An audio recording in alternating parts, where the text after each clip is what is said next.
Hello, comrades. Welcome back to Jacob's Custom Gunworks. Today, I've got a revolver day that I figured I would do out at the range. I have three Smith & Wesson revolvers.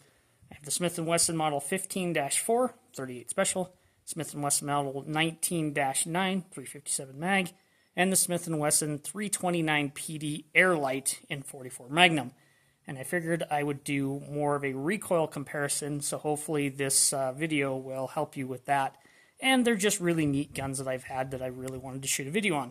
So I've got a target set up. Honestly, it's just something for me to shoot at because I'm hoping that this will pick up the recoil comparison so you can get an idea. Anyway, without further ado, put my ear pro in. We're going to start with 38.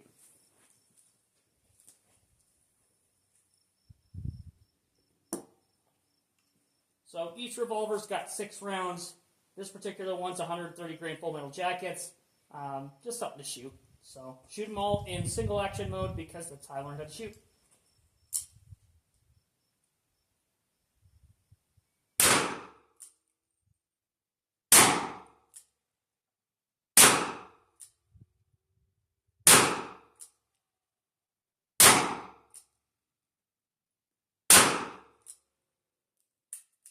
Okay. There's all 6 out of that guy.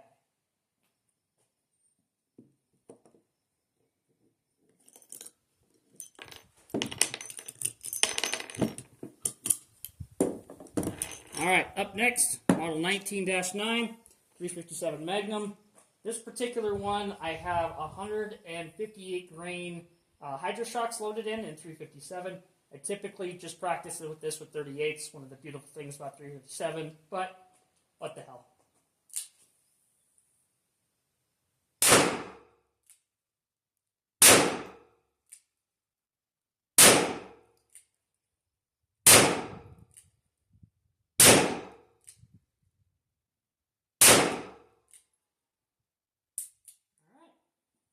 Shots out of that guy.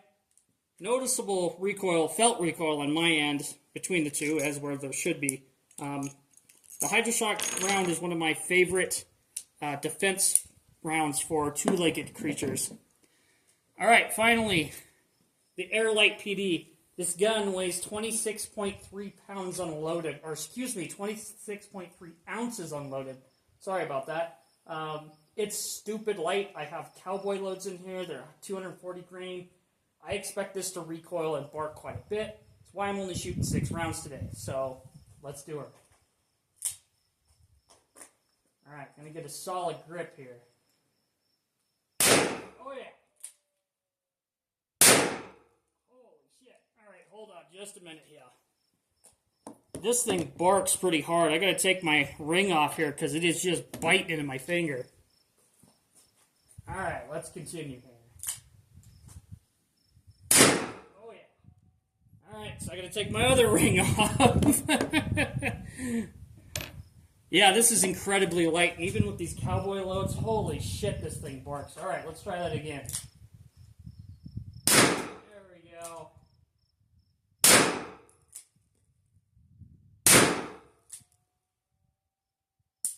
Alright, that's all 6. You can see I got a little flinchy there at the end. Holy shit. I knew going into it that that thing was going to bark, but damn. Alright, let me get my rings back on here.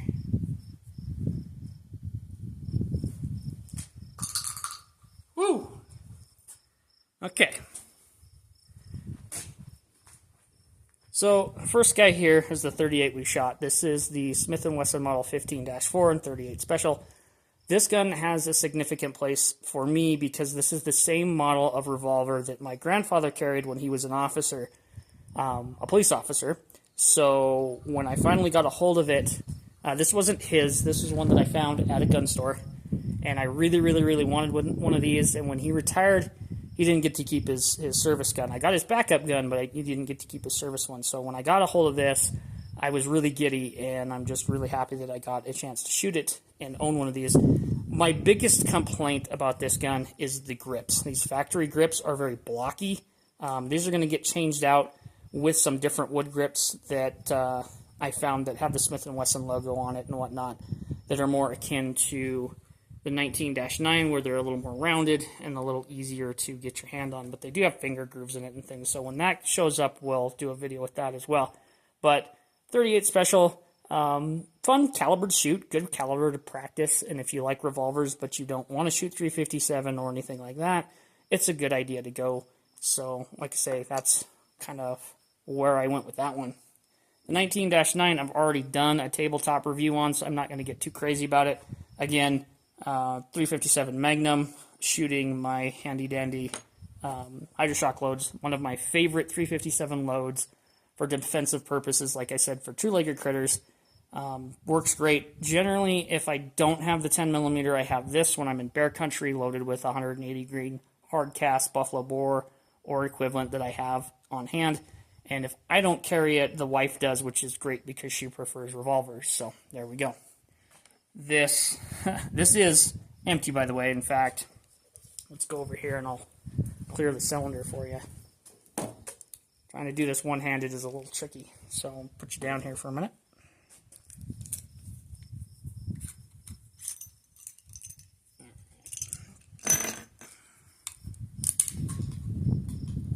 There we go. So this Smith & Wesson 329 PD is super new to me, and I just recently inherited this gun.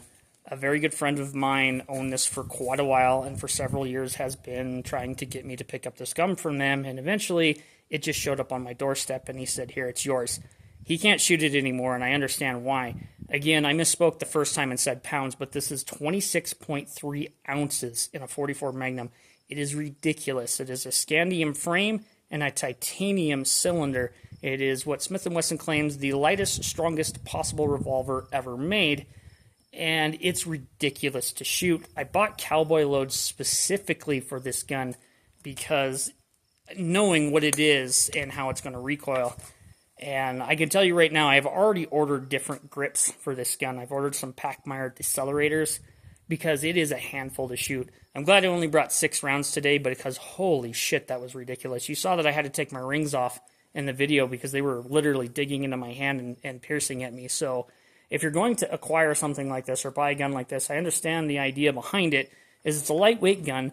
So guys that are in bear country or backpacking or hunting or what have you have a good defensive firearm that is lightweight and it's not going to, hang on you all day and wear you out. I understand the idea behind it, but with that comes an excessive amount of recoil.